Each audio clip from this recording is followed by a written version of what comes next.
Good morning, everyone. Well, we are in the midst of the eclipse season and the eclipse month, where the solar eclipse has gone and the lunar eclipse, impending lunar eclipse on the 15th. I'm sure each one of us has undergone a gamut of emotions, a gamut of revelations, and a gamut of reflections. And I myself personally have seen my friends around, have personally gone through the same emotions myself, and I realized a very, very important phenomena. Do you know what the awakening was in me, which I wrote down in my diary the other day, was that somewhere our mind is fully cluttered with voices. It's fully cluttered with voices of various people, may it be the friends, may it be the teachers, may it be the parents, may it be your children, whatever. But our voice has got lost somewhere amidst those voices. That is why when the solar eclipse came into being, everybody were in a hyper mode. Everybody was in this mode where you were restless, but you didn't know why you were restless. You were completely feeling full of energy, yet drained of energy. You were knowing that you're going on the right track, but yet somehow the confidence was lacking that are we on the right track, and that made a person angry. That was the impact of the solar eclipse on us. Now, why were all these things happening? If you actually give a thought, calm down, sit down and give it a thought, that we are getting angry because of doing what we are supposed to do. Now, what are we supposed to do in life is fed by the parents when we are children, then by our teachers when we are growing up, and then when we are married, we are told by our individual spouses what we are supposed to do, how we are supposed to lead, or even when we are in our offices, our bosses are telling us that this is how we need to work. Whereas my mind says I want to work the other way around. Now, in that voices, we have lost our own voice, our own capability, our own self-worth. And that is what shakes us up. So what is the lesson that we need to learn when the solar eclipse has gone by? That we need to declutter ourselves, declutter our mind, declutter our environments, and somewhere start recognizing and listening and adhering to that inner voice which is ours. That inner voice, however irrational it may be, is the correct voice. And who says it that inner voice is irrational? People around us. To be honest with you, I have realized one thing in life, that human beings are born irrational. When rationality sets in is where we lose our inner voice. So let us become and awaken the child within us. And if you ever notice a child, any child, pick up any child, whether a child who's born in a very low family or in a low class which is financially very down, or a child born in the middle class family where the finances are sound yet not sound, or the child born in a very rich family where financially everything is sound. Does the child listen? Does the child have fear? Does the child do only those things what he feels like doing, and it is the people who are dancing around to his tunes? So, we make the world doesn't make us, is a very simple phenomena. So it's very important for you to declutter your mind of the voices that are telling you what should be done and what you shouldn't be doing.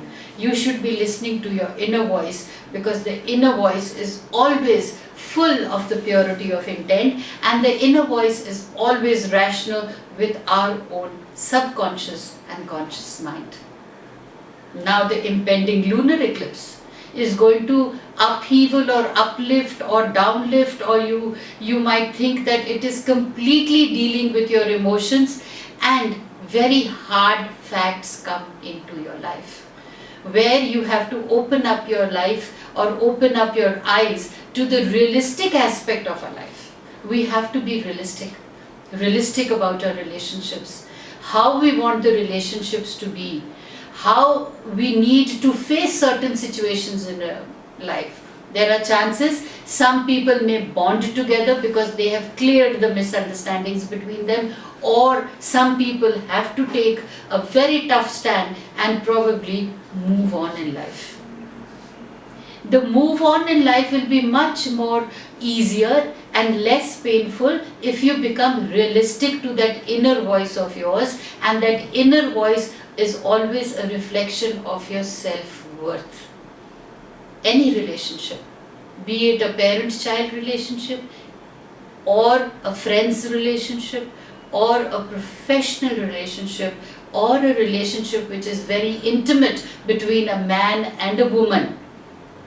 Just analyze a very simple situation, that is your self-worth being tortured or uplifted. If your self-worth is uplifted, the relationship is meant to be. If your self-worth is not uplifted and you are feeling that you are dancing to the tune of the other people, it is a time to be calm, take a reflection and do exactly what you feel is the best for you, without taking the advice of people around you who tell you what is the best for you. So it is your inner voice which is important. During these eclipses, it awakens you to the fact that you are a human being whose self-worth is for you to analyze, whose self-respect is for you to analyze. Nobody can analyze things for you. You have to wake up and you have to move on. So I would say it's a new beginning and the sad parts end. But the new beginnings emerge.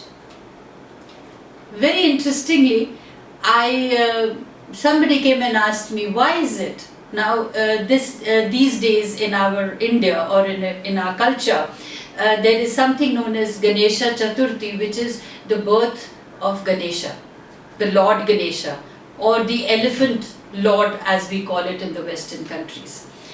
Now somebody asked me a very valid question, that why is it that the Ganesh Chaturthi is always coming in solar and lunar eclipse? Frankly speaking, birthdays don't change, they come in every month.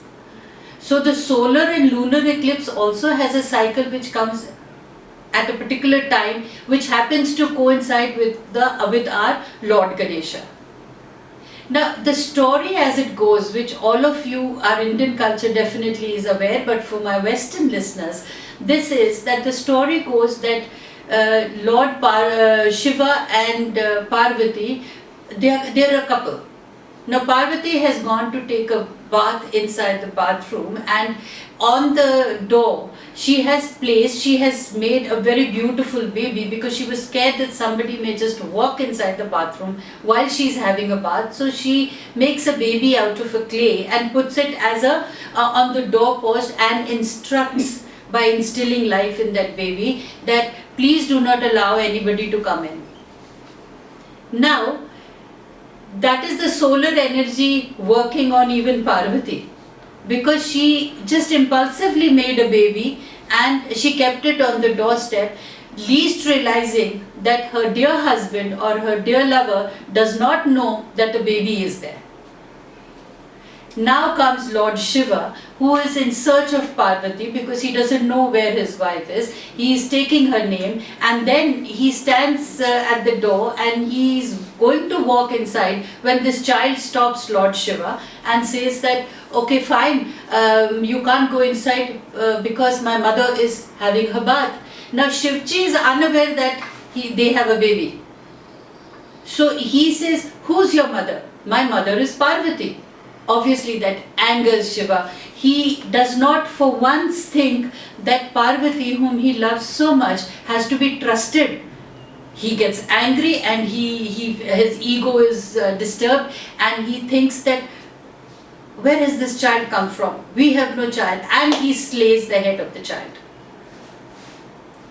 When he slays the head of the child and he goes in search of Parvati, finds Parvati and questions him, obviously there is a big, what do you call it, there are angry words and there is angry argument and questions and answers, like what we say, there's a big bomb that has the fuse has blown up.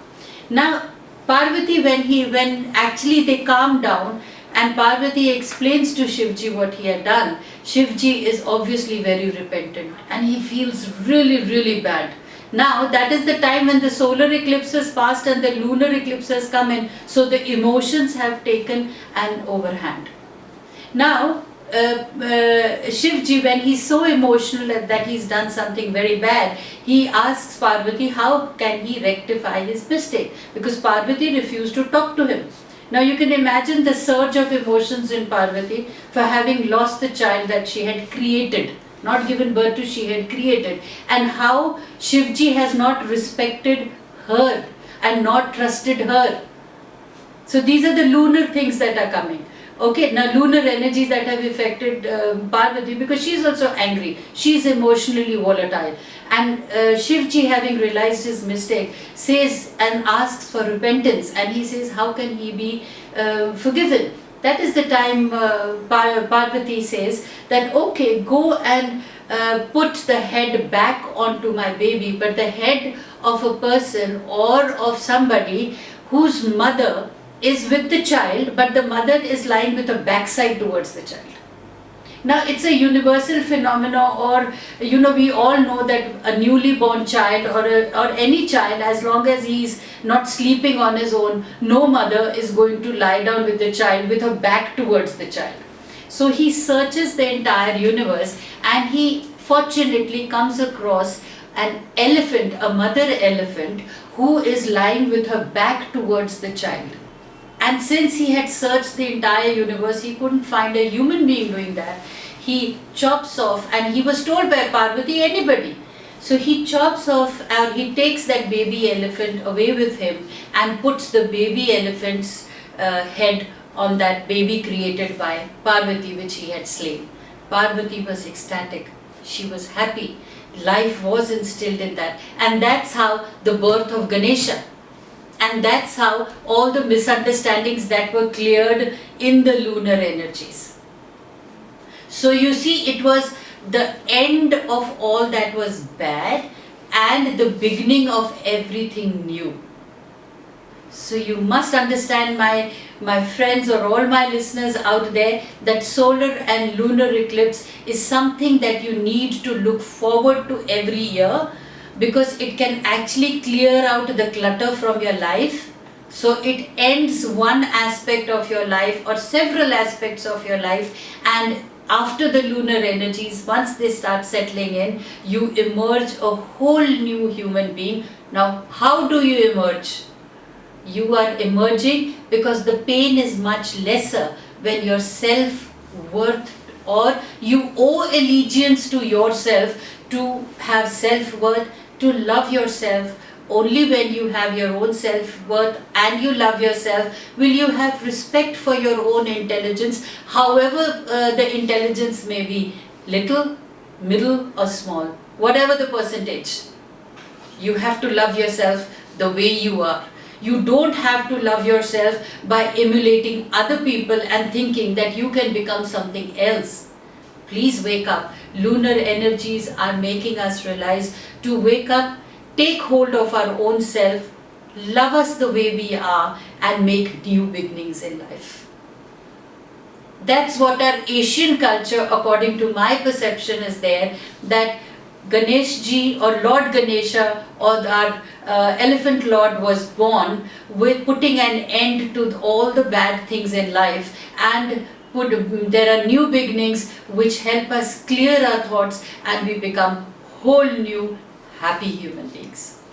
So the bottom line is, look into yourself, maintain your diary, know who you are, know what you are, and know what you want to be in the future. Thank you.